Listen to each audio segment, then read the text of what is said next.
ऐसा चाहूं राज में जहां मिले सबन को अन्न, छोट बड़ सब संबसे रविदास रहे प्रसन्न। इन शब्दों के साथ सीएम शिवराज सिंह चौहान ने सिंगरौली के बैढ़न से संत शिरोमणि श्री रविदास जी समरसता यात्रा का शुभारंभ किया। संत रविदास की प्रतिमा पर पुष्प अर्पित करते हुए सीएम ने ये संदेश दे दिया कि मध्य प्रदेश में बीजेपी अब संत रविदास के विचारों का पालन करने का प्रयास कर रही है। ये भी कहा कि संत रविदास कहते थे कि सब प्रसन्न रहें। सीएम ने कहा कि उनकी इस बात का पालन करते हुए अब प्रदेश की एक भी बहन की आंख में आंसू नहीं रहने दूंगा। लाडली बहना की राशि बढ़ाकर बहनों की जिंदगी में खुशियों के रंग भरने का प्रयास जारी है। छोटी मोटी जरूरत बहनों की पूरी हो जाए और इस राशि को बढ़ा के धीरे धीरे 250 रुपया बढ़ा के 3000 रुपया तक ले जाऊंगा। बहनों की आंखों में आंसू नहीं रहने दूंगा।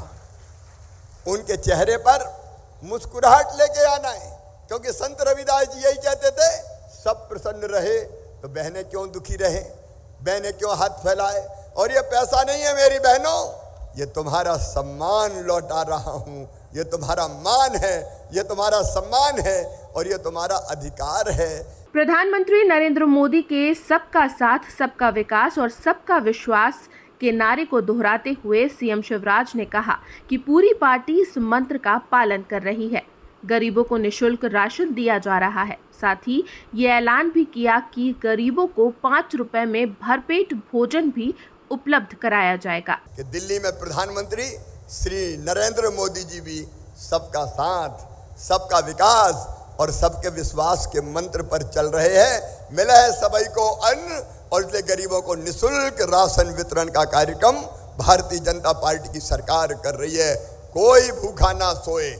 हमने तय किया है मध्य प्रदेश की धरती पर हम जो शहरों में, बड़े शहरों में मजदूरी करने या गरीब भाई बहन आते हैं तो भोजन में ही बहुत पैसा खर्च हो जाता है। अब ऐसे गरीबों को 5 रुपए में भरपेट भोजन उपलब्ध कराने का काम किया जाएगा। सिंगरौली से निकली ये यात्रा अलग अलग जिलों से होती हुई 12 अगस्त तक सागर पहुंचेगी, जहां अन्य 4 यात्राओं से मिलेगी। यात्रा के समापन कार्यक्रम में पीएम नरेंद्र मोदी भी शामिल होंगे। सागर में ही संत शिरोमणि संत रविदास का भव्य मंदिर बनाने की भी तैयारी है, जिसका शिलान्यास पीएम मोदी के हाथों होगा।